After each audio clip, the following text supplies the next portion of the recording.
Good afternoon. I'm just poring over an avalanche of newspaper cuttings here in the Crucible, and they all centre on an issue at yesterday's second day of the Betfred.com World Championship, specifically about the world number 11 Mark Allen and his dramatic defeat to the rather unheralded Chinese player, the world number 81 Cao Yupeng.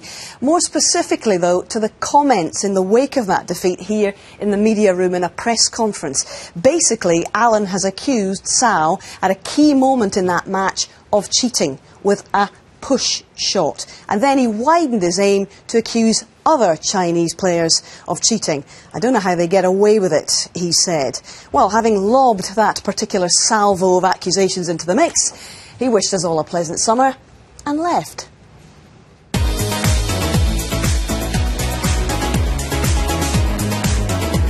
Mark Allen's no stranger to controversy. Already this season, a dispute with Barry Hearn and disparaging comments about China have brought unwelcome attention.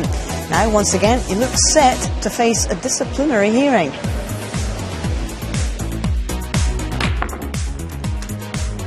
I thought he fouled that then. I thought he hit the white twice, did he, John? Well, referee Paul Collier was having a good close look. It was just one of those things, and the referee was on the spot. He was looking down the shot. He didn't give it. For me, no foul. Well, from what I've seen and looking at it between 5 and 10 times, it's inconclusive, really. The referee calls what he sees. He can't call something he doesn't see, so obviously Paul didn't see it. And on the reviews and the camera angles I looked at, I certainly couldn't call it was a push shot or a double hit. He was in the ball at 5-4, and Paul Collier, the referee, missed a blatant push. It was massive, and it seems to be a bit of a trait for the Chinese players. There's been a few instances in the past that fouls and blatant cheating really going on. Needs to be corrected, because he's a good enough player. He doesn't have to do that. Mark's made some comments in his press conference. A full transcript will be taken and passed on to WPBSA for them to consider, really. He has been known lately to make some comments in press conferences, and we laugh at them sometimes, but I don't really laugh at them. I'm not a believer in those things. I've never done that in my career.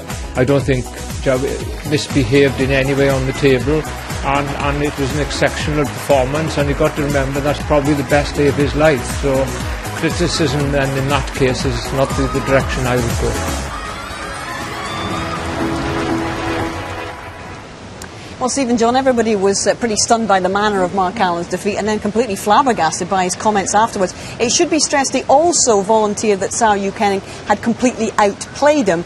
But what do you make of his other more serious comments and indeed accusations in that? It's very strong indeed. I understand he's entitled to express his opinion on a certain situation that happened in that match, but I think other things that were said a little later on, you can't have a broader generalisation as that and not end up in hot water over it. Indeed. Well, let's discuss the initial specific allegation that Cao Yupeng at a key moment in frame 10 played a push shot. First of all, let's have a look at it. You described this moment for us, Steve. What was your impression of it? OK, Chao's hitting down on the ball a bit.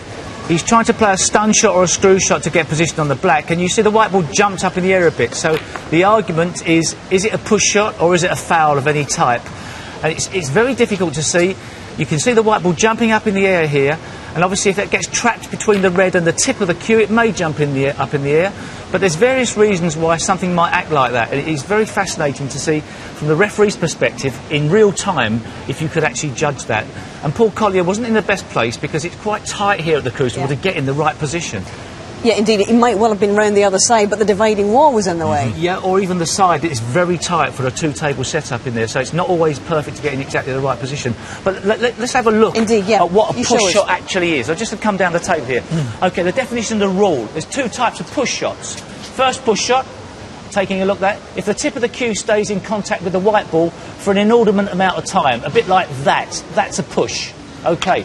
The other push shot, where there's another ball involved, is when the tip of the cue, the white ball and the red ball all are hitting each other at the same time. So all three are in contact. This would be a push shot, like this, and then they get trapped together. And then for a split second they're together. The other type of foul is effectively a double hit. Just take a look at this. This can happen. You can hit the ball the momentum of the tip goes forward and you hit it again. So all of a sudden, here's what would happen if you had a double hit or a push. A push would be something along these lines, and the white ball goes forward afterwards. Even if you're playing backspin, watch. You're playing backspin, but you hit the ball and you push it, and it goes forward. If you're jacking the cue up a bit in the air, and all of a sudden you play a double hit, what may happen, you send the red ball off, the white ball jumps a bit up in the air because it's double hit. Something like these lines. Okay, I didn't do that very well. It's one more time at that one. It's quite tough to do. Okay? And the cue actually hits the ball again. So, looking at that footage, it's very difficult to see what happened. Yeah. So the thing is, it happens so quickly, and it also makes a different sound. And generally, it's the player himself who'll know whether that has happened or not. Okay, well, that was the specific allegation that was made in that. And clearly, Cao Yupeng came into that press conference after Mark Allen had been there, the world number 81, biggest day of his life, and he's flummoxed by accusations of cheating. It was a real come down from him. Yeah, and the other thing as well, he's still in the tournament. Yeah. So how does that affect him coming out for the next round? You know, he's got to put that behind him. As you say, it's the biggest result, first time he's ever played the Crucible. I mean, he's got to be very strong mentally to put that behind him for his next match. More broadly, though, guys, Allen warmed to his task and accused Chinese players in general of blatant cheating. In fact, he did name individuals, which we will not do now, clearly, rather recklessly he did so. But we've admired his candour. We said it's been refreshing in the past, but surely, Steve, he's overstepped the mark this time. Well, I think all of a sudden it's dawning on people how serious this might be. I don't think the dust is going to settle for a few days on this one, and there's going to be a lot of people who are very upset with what he said, and obviously, you know, the Chinese Snooker Association will be very, very upset indeed. So I don't suppose he's going to get the best of welcomes when he goes back to China. We've got 5 tournaments there next year. Absolutely. Okay, well, obviously the World Championship continues, and it does so without Mark Allen. Cao Yupeng marches on. But, well, shall we focus on what we're all about this afternoon? Because there's another hot issue on the way here. The biggest first-round match of them all. It's O'Sullivan against Ebden, and it's coming up live for you this afternoon. In fact, let's remind you of the current state of the round 1 draw. After surviving a decider, defending champion John Higgins will now face maximum man Stephen Hendry for the first time ever at the Crucible. Former champ Graham Dott and Joe Perry underway tomorrow. Luca Brissell's debut left him with a 3-frame overnight deficit against Maguire. Newcomer Jamie Jones just 1 behind after the opening session. Back up to world number 8, Stephen Lee on parade this evening. Long wait for Carter and Davis, not playing till Wednesday night. The one we've been waiting to see, it's Dominic Dale. Oh yes, and Judd Trump too. 2-time winner Mark Williams' relationship with the Crucible is complicated. Just over an hour till O'Sullivan and Ebden renew their rivalry. World number 68, Dave Gilbert's first win here is rewarded with a match against the 2010 world champion Neil Robertson. Ken back to the telly day job. Ding Junhui well fancied this year. Can Ryan Day stop him? And the winner of that is going to play the second lowest ranked player left here, Yu Peng. Stevens and Fu began this morning. Update coming shortly. And world number 1 Mark Selby can rest his ailing neck until his opener tomorrow. So a slew of big stories generated on the opening weekend here in Sheffield, but what more might we get today on this, the first of 3 Mondays at the World Championship? Here's what's to come.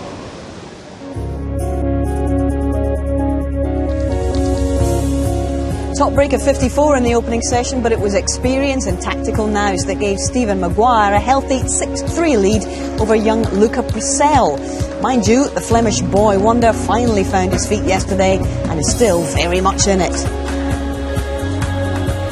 This afternoon, stand by for rocket launch number 20 at the Crucible.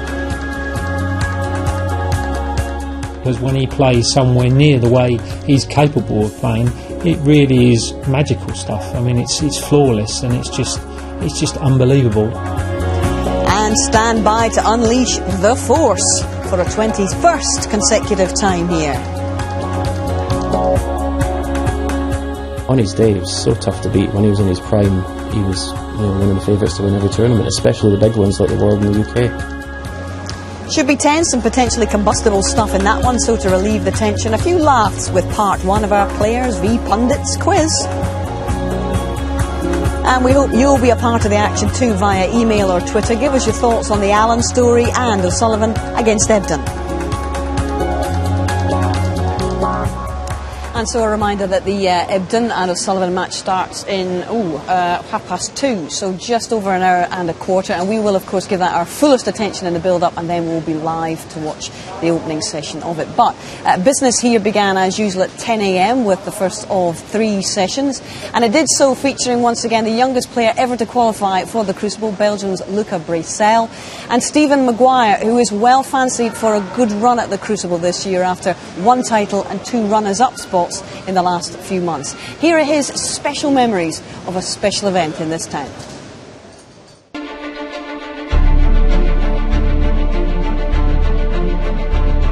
First memory of it was probably when we joined the Young Players of Distinction. The World Snooker took us down there just to like feel the atmosphere and stuff. It's a lot smaller than what I was expecting, and the atmosphere, even just watching it then, was pretty electric. First time I qualified, I had to play Ronnie O'Sullivan, which was a wee bit of a dampener, but in a way it was a good thing. You can never really prepare for the feeling when you actually go out and play. Pure adrenaline and butterflies, and I still get that to this day, especially at the Crucible. Maybe it's just because it's a World Championship as well, and you're trying your hardest at that tournament, but it's just so enclosed and so warm, and now the crowd are like, the crowd can actually just touch you if you're sitting in your seat, so it's quite hard to get used to. When you can see a lot of players when they go there, and I've done it before, you just fold, or on the other hand, if you're playing well, it could be the best place in the world. The weather's usually good as well, and the whole city's just buzzing. Now, basically around the Crucible, and it's actually quite good when you go outside at the square, and everybody's just kind of sitting with their autograph books and looking forward to going and watching the matches. So it's a good time. It's a good time to be there. Best memory is probably walking out at the start of the match. And the 1 table set up again. Semi-finals of the world, 1st to 17. It was quite exciting. I had a good lead to get in, and obviously it would be nice to get the first world final. So it was quite painful really, but I think because it was Higgins that beat me as well, it was better that way, because if anyone was going to beat me and win the tournament, I wanted it to be him. The World Championship for me is, it's the biggest thing in snooker now. It's the one we all play for. Starting off my career, I would have liked to have won it before I was 30, for definite. But it's gone now. I'm 31, so it's not going to get any